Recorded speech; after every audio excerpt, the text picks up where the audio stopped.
Hey everyone, welcome on eShiksha. Let's start Mission Net JRF जून 2021. तो हम पढ़ रहे हैं अपना पेपर 2 एजुकेशन सब्जेक्ट जिसमें हम अपना यूनिट 1 कवर कर रहे हैं और आज हमारी क्लास 9 है। अगर आप मेरे चैनल पे न्यू हैं तो इसे सब्सक्राइब कर सकते हो और मेरे अदर फ्रेंड इसको अपने फ्रेंड्स को जिसे इस लेक्चर की ज़रूरत है उसे शेयर कर सकते हो। अगर आप भी मेरी क्लास को ज्वाइन करना चाहते हो तो आप मुझे व्हाट्सएप कर सकते हो 8299440121 पे। तो जैसा कि आप जानते हैं कि हम अपनी फिलॉसफी यूनिट 1 को कवर कर रहे हैं अपनी नेट जेआरएफ की पर्सपेक्टिव से। तो आइए आज हम देखते हैं कि हमें क्या पढ़ना है। फिलॉसफी की क्लासेस में मैंने आपको फिलॉसफी का, इंडियन फिलॉसफी का, भारतीय दर्शन का आपको डिवीजन बताया था, इसके भाग बताए थे, जिसमें मैंने बताया था आपको कि ऑर्थोडॉक्स और हेटेरोडॉक्स यानी कि भारतीय दर्शन को आस्तिका और नास्तिका दो भागों में डिवाइड किया गया है, जिसमें आस्तिका कौन है? जो वेदों की अथॉरिटी को यानी कि वेदों की सत्ता को स्वीकार करते हैं वे आस्तिक हैं, और जो वेदों की सत्ता को स्वीकार नहीं करते वो नास्तिक है। तो वेदों की सत्ता स्वीकार करने वाले दर्शनों में मैंने षट दर्शन की बात करी थी। डिटेल में इसके बारे में मैं प्रीवियस क्लास में बता चुकी हूँ। अभी मेरा जो मोटिव है वो आपको समझाना कि अब हम अपने हेटेरोडॉक्स की फिलॉसफीज को स्टार्ट कर रहे हैं। तो षट दर्शनों में जो षट दर्शन है हमारे, उसमें हमने वेदांत पढ़ लिया है, सांख्य पढ़ लिया है और योगा को पढ़ लिया है। मीमांसा, न्याय और वैशेषिका ये हमारे सिलेबस में, नेट के सिलेबस में नहीं है, इसलिए हम इसे नहीं पढ़ेंगे। अब हम मूव कर रहे हैं अपने हेटेरोडॉक्स यानी नास्तिक दर्शन पे, जिसमें आपको पढ़ना है जैनिज्म, बुद्धिज्म।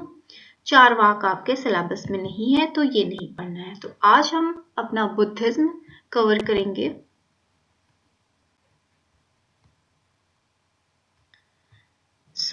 बुद्धिज्म, बौद्ध दर्शन। बौद्ध दर्शन ये भगवान बुद्ध जो हैं उनके जीवन पे आधारित है। उनके जो विचार हैं, उनके जो जीवन के विचार हैं, वो आज भी बहुत ही प्रासंगिक यानी कि रिलेवेंट है हमारी लाइफ से।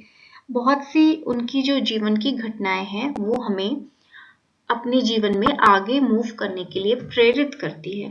तो ये हम नॉलेज के पर्सपेक्टिव से नहीं, हम यहाँ बस अपने नेट जेआरएफ के पर्सपेक्टिव से पढ़ेंगे, क्योंकि जैसे क्वेश्चन आते हैं हम उन्हीं पे फोकस करेंगे। तो जो आपका बुद्धिज्म है वो नॉन वैदिक क्या हुआ? यानी कि ये आस्तिका नहीं नास्तिका दर्शन है, इंडियन फिलॉसफी का नास्तिका दर्शन है।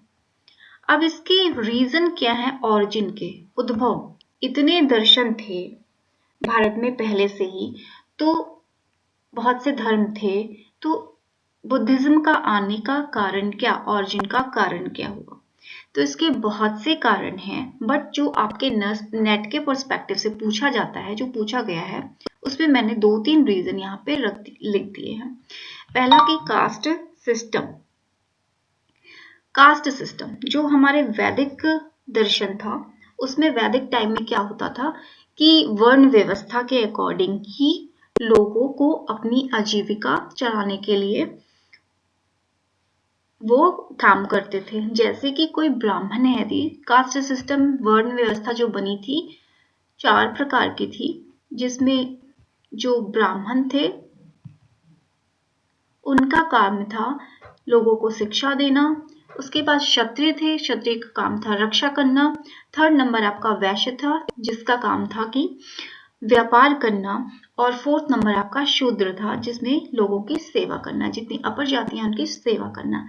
तो ये जो कास्ट सिस्टम यानी कि वर्ण व्यवस्था थी, इससे कुछ लोग बहुत क्षुब्ध थे, उन्हें ये पसंद नहीं आता था। अगर कोई ब्राह्मण है और उसको पढ़ाना, शिक्षा देना पसंद नहीं है और उसे व्यापार करना पसंद है, तो वो नहीं कर सकता था उस टाइम से।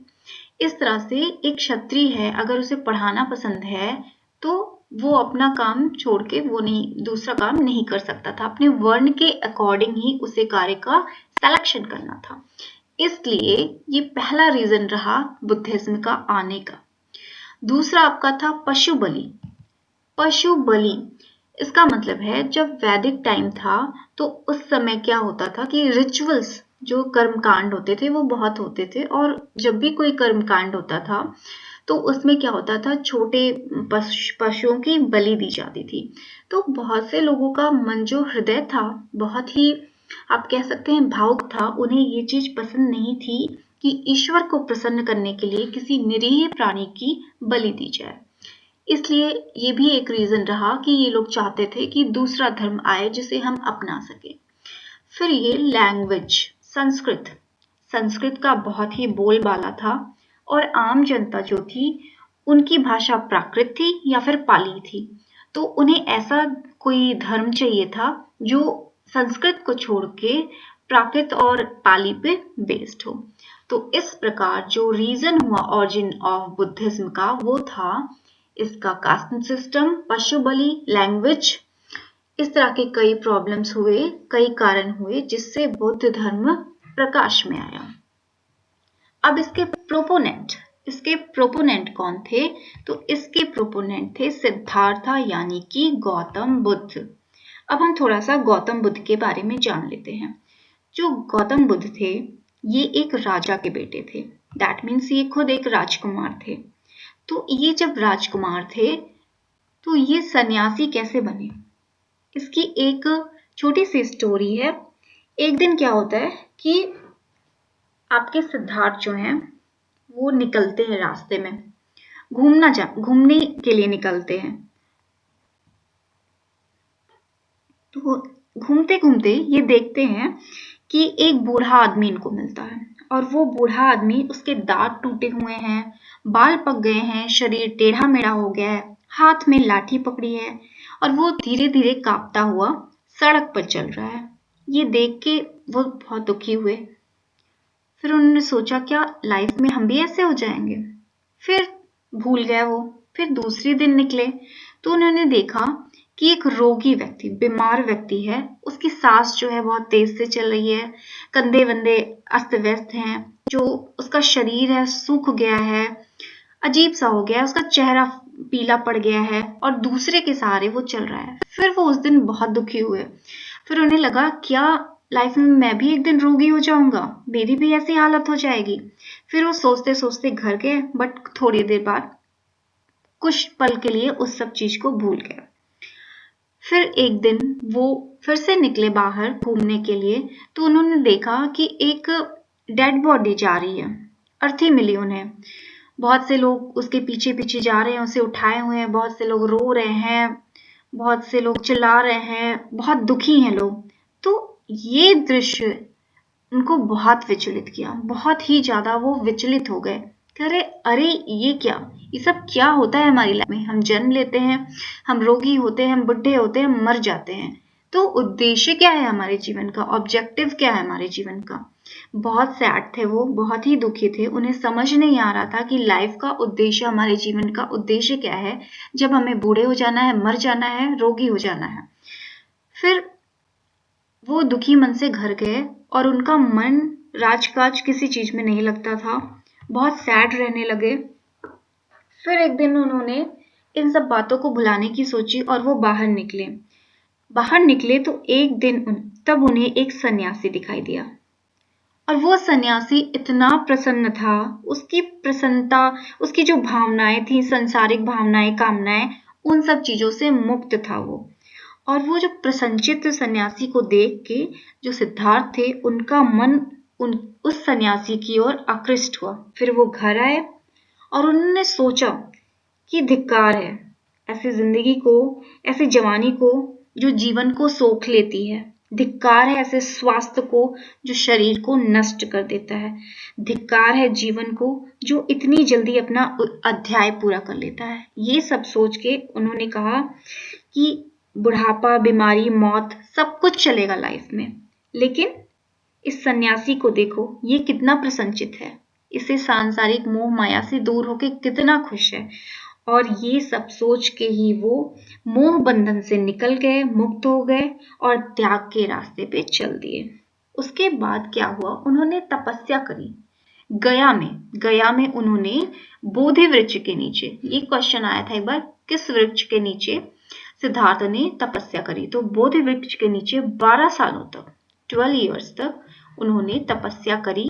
और इस तपस्या के फलस्वरूप, पेनेंस कहते हैं उसे, इस तपस्या के फलस्वरूप उन्हें 4 आर्य सत्य यानी कि 4 इटर्नल या 4 नोबल ट्रुथ की जानकारी प्राप्त हुई, ज्ञान प्राप्त हुआ 4 आर्य सत्य का, और वो कहलाए बुद्धा, द एनलाइटेड वन। जब उन्हें ज्ञान प्राप्त हुआ 4 आर्य सत्य का, 4 आर्य सत्य का ज्ञान प्राप्त हुआ, तब वो कहलाने लगे बुद्धा। तो ये छोटी सी स्टोरी थी आपके गौतम बुद्ध की। अब हमें जानना है इसके लिटरेचर, बुद्धिज्म के लिटरेचर। बुद्धा जो भी अपना ज्ञान देते थे, जो डिलीवर करते थे अपनी टीचिंग को, वो कहीं लिखते नहीं थे, वो मौखिक रूप से और ओरली करते थे, ठीक है। लेकिन कुछ टाइम बाद क्या हुआ कि इनका एक शिष्य था आनंद, तो उसने सोचा कि जो हमारे गुरु हैं, जो हमारे बुद्धा हैं, वो अपनी जो टीचिंग इतना सुंदर ज्ञान देते हैं, हर जगह अपने सरमन्स करते हैं, लेकिन क्या होगा एक टाइम बाद लोग धीरे धीरे इनकी टीचिंग को भूल जाएंगे, इनकी शिक्षा को भूल जाएंगे, तो मुझे क्या करना चाहिए, मुझे इन्हें सेव करना चाहिए। तो उसने क्या किया, इन सबको कंपाइल किया पाली लैंग्वेज में इन सबको कंपाइल कर दिया, और कंपाइल करके एक त्रिपिटक बना, ठीक है। त्रिपिटक का मतलब है थ्री का मतलब है 3, पिटक का मतलब होता है स्टोर बॉकेट, ठीक है। तो ये पाली लैंग्वेज में त्रिपिटक इनका बना। त्रिपिटक में पहला आपका है सुत्त पिटक। सुत्त पिटक क्या होता है, सुत्त पिटक में क्या है कि जो बुद्धा ने जितनी टीचिंग दी, जितने डायलॉग हुए उनके, जितने सरमन हुए, एज इट इज, जो उन्होंने कहा था, जितने उनके रिलीजियस यानी धार्मिक उपदेश थे, सबको एज इट इज उतार के उन्होंने लिख दिया। तो ये आपका सुत्त पिटक में आता है। क्वेश्चन ये पूछा जा सकता है कि जो बुद्धा की ओरिजिनल टीचिंग है वो किस में आती है, तो वो आपकी सुत्त पिटक में आती है। फिर सेकंड नंबर है अभिधम्म पिटक। अभिधम्म पिटक क्या है, अभिधम्म पिटक में जो उन्होंने, बुद्धा ने अपने रिलीजियस उपदेश दिए थे, धार्मिक उपदेश दिए थे, सुत्त पिटक में तो उसे एज इट इज लिख लिया गया, बट अभिधम्म पिटक में क्या हुआ, उसका दार्शनिक व्याख्या करके लिखी गई, फिलोसफिकल एक्सप्लेनेशन किया गया उस धार्मिक उपदेश को, और ये बन गया आपकी बुक अभिधम्म पिटक। अब आपका आता है विनय पिटक। विनय पिटक में क्या होता है, विनय पिटक में वो चीजें लिखी हुई हैं, code of conduct, code of conduct क्या, रूल्स, नियम लिखे गए हैं, जो मॉन्क को, भिक्षु और भिक्षुणी को जो नियम का पालन करना है बुद्धा के अनुसार, वो लिखे हुए हैं आपके विनय पिटक में।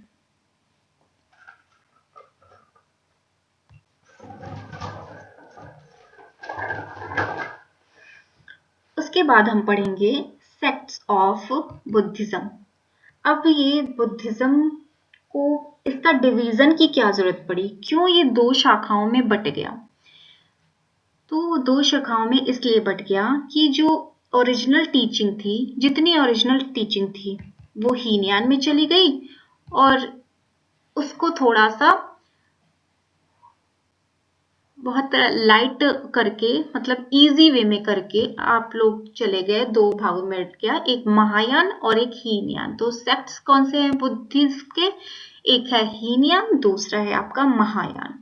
इसको मैं अभी एक्सप्लेन करूंगी, बस अभी आप इस चीज को जान लीजिए कि सेक्ट्स कौन कौन से हैं बुद्धिज्म के।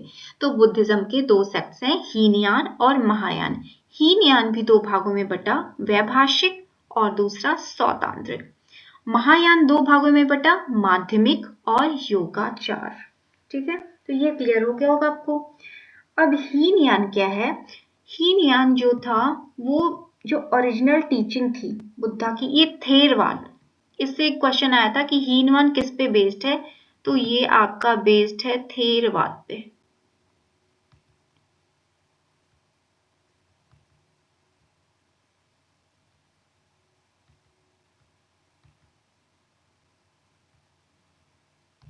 ये आपका थेरवाद पे हीनयान बेस्ड है।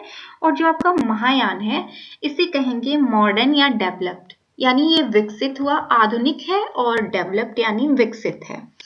तो जो ओरिजिनल टीचिंग थी हीनयान में, क्या है कि जो ओरिजिनल टीचिंग थी बुद्धा की, जैसे कि मैं आगे पढ़ाऊंगी भी, 4 आर्य सत्य, अष्टांगिक मार्ग, अष्टांग मार्ग और त्रिरत्न, यानी कि 4 नोबल ट्रुथ, 8 फोल्ड नोबल पथ और 3 ज्वेल्स। इन लोगों का जो विश्वास था, बिलीव था, वो इन 3 चीजों पे था। और इसके भी 2 सेक्ट्स बने, पहला वैभाषिक, दूसरा सौतांत्रिक। तो वैभाषिक में क्या था कि ये अभिधम्म पिटक से रिलेटेड था। अभी मैंने पिटक बताया ना, तो ये आपके अभिधम्म पिटक से रिलेटेड था। और इनका मानना था कि जो मैटर, तत्व क्या है, जो हम अपनी आंखों से देखते हैं, अपने सेंसेस से महसूस करते हैं, वो है हमारा सेंसेस, यानी हमारी ज्ञानेंद्रियों। हम अपनी ज्ञानेंद्रियों से जिसे महसूस करते हैं वही तत्व है, उसी से सारा जगत बना है। तो इसलिए इसे प्रत्यक्षवाद भी कहते हैं। दूसरा है आपका सौतांत्रिक। सौतांत्रिक, इनका मानना है कि हम हर चीजों को जो देखते हैं वो हम अनुमान से, गेस द्वारा उसको मानते हैं। तो इनका विचार था गेस यानी कि अनुमान पे, इसलिए ये अनुमेयवाद भी कहलाता है। ये आपका सुत्त पिटक से रिलेटेड है, सौतांत्रिक। फिर आपका आता है महायान। महायान, इन्हें ये जो टीचिंग थी इनकी ओरिजिनल टीचिंग, जैसे 4 आर्य सत्य, 3 ज्वेल्स, इन सबको मानने में कठिनाइयां हो रही थी। तो इन्होंने बहुत थोड़ा इसे लिबरल कर दिया, बहुत उदार बना दिया, कि धर्म को थोड़ा उदार बना देते हैं। और इसलिए ये बहुत टफ नहीं था, ये बहुत टफ था हीनयान जो था, क्योंकि ये पूरी तरीके से बुद्ध की जितनी ओरिजिनल टीचिंग थी उसको फॉलो करता था। और ये आपका महायान, इसको थोड़ा लिबरल यानी कि उदार बना दिया गया, जिससे जो ओरिजिनल टीचिंग को फॉलो नहीं कर सकते हैं बट बुद्ध धर्म को फॉलो करना चाहते हैं, वो इसमें आ जाए। तो इसमें था आपका माध्यमिक। इसके भी 2, महायान के भी 2 पार्ट्स हुए। पहला था माध्यमिक। अब माध्यमिक क्या है? माध्यमिक का मानना है जो सारा जगत है वो शून्य से स्टार्ट हुआ है और शून्य में ही समा जाएगा, इसीलिए इसे शून्यवाद भी कहते हैं। और आपका जो योगाचार है, योगाचार कॉन्शियसनेस यानी चेतना को इंपॉर्टेंस देते हैं, चेतना को मानते हैं, इसलिए ये योगाचार को हम विज्ञानवाद भी कहते हैं। तो अब आपको ये क्लियर हो गया होगा कि बुद्धिज्म के सेक्ट्स कौन कौन से हैं, और इन दोनों सेक्ट्स के भी जो डिवीजन है वो भी आपने देख लिए होंगे। थोड़ा सा हम इसे डिफाइन करने की कोशिश करेंगे, थोड़ा इसे डिटेल में जानने की कोशिश करेंगे। जो हीनयान था, ठीक है, इन दोनों में डिफरेंसेस देखना है हमें।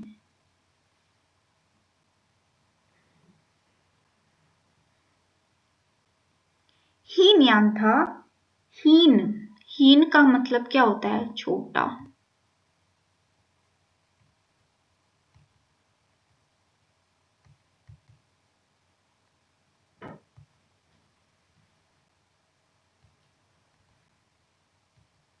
हीन प्लस यान। यान आपने सुना है?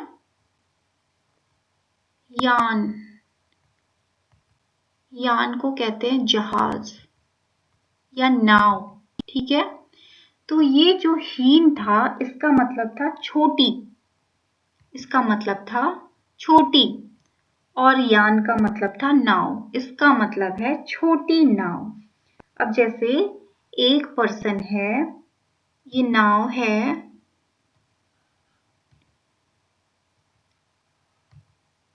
इसमें एक पर्सन बैठ रहा है और जो आपके बुद्धा की रियल टीचिंग है उसे फॉलो करते हुए निर्वाण की प्राप्ति कर रहा है। ठीक है, तो ये आपका हो गया हीनयान, यानी कि एक व्यक्ति अकेला ही निर्वाण की ओर बढ़ रहा है बुद्धा की रियल टीचिंग को फॉलो करते हुए। अब महायान क्या हुआ? महायान का महा का मतलब क्या हुआ? बड़ी।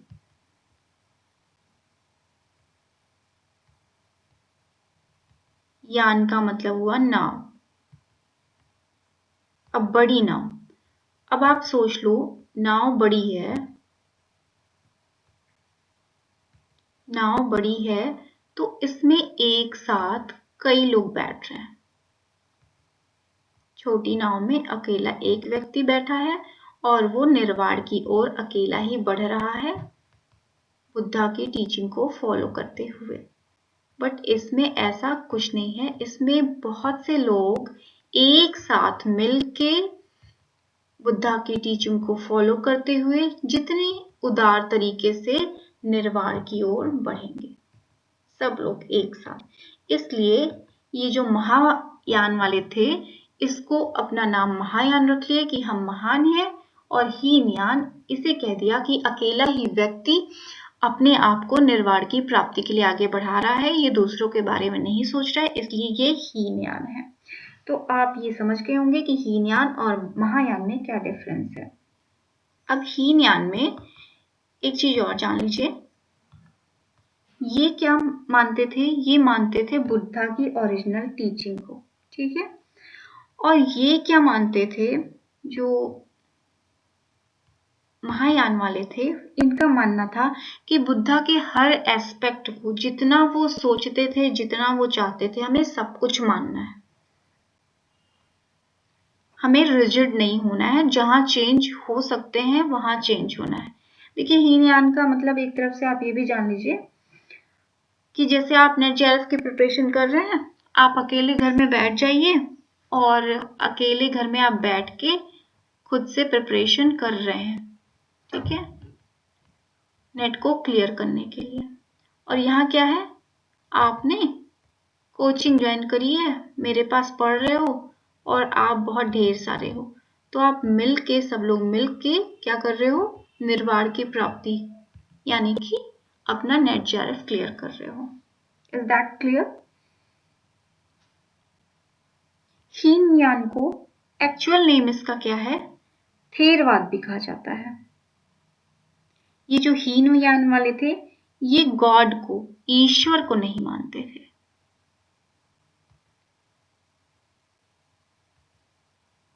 गॉड यानी ईश्वर को नहीं मानते थे। और जो ये महायान वाले थे, इनका मानना था जो बुद्धा है, बुद्धा खुद ही ईश्वर है।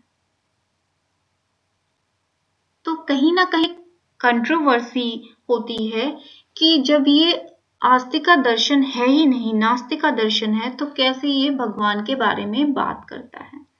बट जो महायान वाले थे, वो बुद्धा को आइडोल के रूप में, जैसे आपने देखा होगा अभी कई जगह पे क्या होता है, बुद्ध की मूर्ति बनी रहती है और वो उनकी पूजा की जाती है ईश्वर की तरह। तो क्या ये महायान वाले हैं?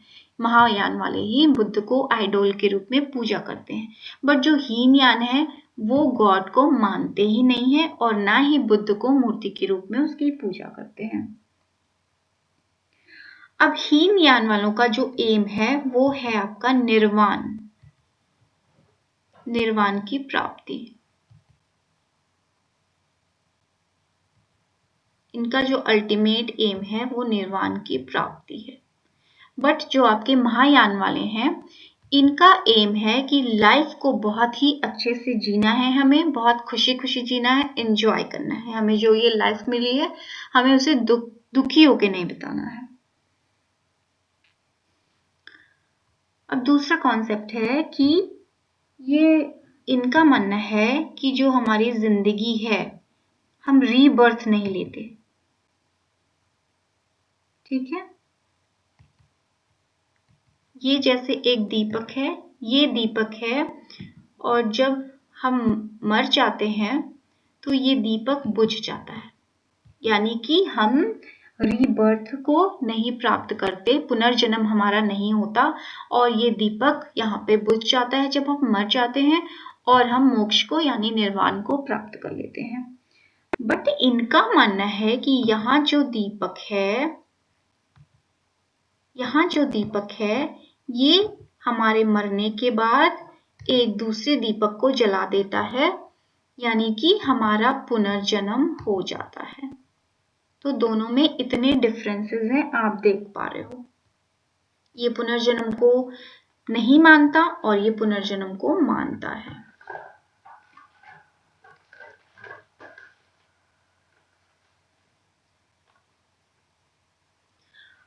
अब एक और डिफरेंस आप देख लो।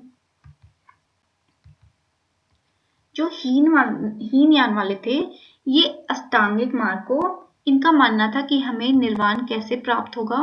हम अष्टांगिक मार्ग अपनाते हैं, 4 आर्य सत्य को मानते हैं, अष्टांगिक मार्ग अपनाते हैं, उसके बाद हमें क्या होगा, निर्वाण की प्राप्ति हो जाएगी खुद से। हम खुद से ये सब करेंगे अष्टांगिक मार्ग को फॉलो करके, और 3 ज्वेल्स हैं जो त्रिरत्न हैं, इन सबको फॉलो करके हम खुद से ही निर्वाण प्राप्त करेंगे। बट महायान वाले कहते थे कि नहीं, जो इनका जैसे मानना था पुनर्जन्म होता है, तो ये कहते हैं कि पुनर्जन्म जब होता है तो बुद्ध का भी होगा, बुद्ध का भी जो दीपक है दूसरे में आया होगा, कहीं ना कहीं आया होगा। तो ये कौन कहलाएंगे, बोधिसत्व। बोधिसत्व का मतलब है बुद्ध के अवतार। तो इनका मानना है कि बुद्ध के जो अवतार हैं, बोधिसत्व हैं, वो टाइम टू टाइम आएंगे पृथ्वी पर और हमें मोक्ष दिलवाएंगे। तो ये इनका मानना है हीनयान का, कि हम खुद ही निर्वाण की प्राप्ति करेंगे अष्टांगिक मार्ग को फॉलो करके। और जो महायान है, इनका मानना है कि टाइम टू टाइम बोधिसत्व यानी कि बुद्ध के अवतार इस पृथ्वी पर आएंगे और हमें मुक्ति यानी कि निर्वाण दिलवाएंगे। इनका मानना है जो हीनयान वाले हैं कि बुद्ध को निर्वाण प्राप्त हो गया, बुद्ध का पुनर्जन्म नहीं हो सकता और अब ये वापस नहीं आएंगे। बट इनका मानना है कि नहीं, बुद्ध किसी न किसी रूप में उनका दीपक जो है बुझा जब होगा तो दूसरे दीपक को प्रज्वलित किया होगा, इसलिए उनकी आत्मा किसी दूसरे व्यक्ति में प्रवेश की होगी और इस प्रकार बुद्ध बार बार लौट के पृथ्वी पर आएंगे। ये जो है 3 रत्न को मानते हैं। अब 3 रत्न क्या है, बुद्ध है, धम्म है और संघ है, जिसके बारे में मैं आगे आपसे डिस्कस करूंगी। तो ये 3 रत्न को मानते हैं और ये बोधिसत्व को मानते हैं, ये बोधिसत्व को मानते हैं।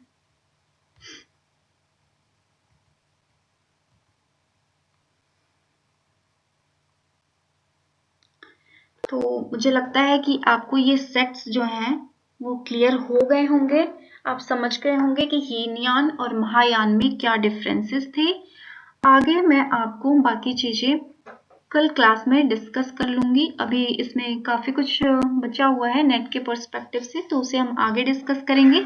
So all the best and अच्छे से पढ़ाई करिए।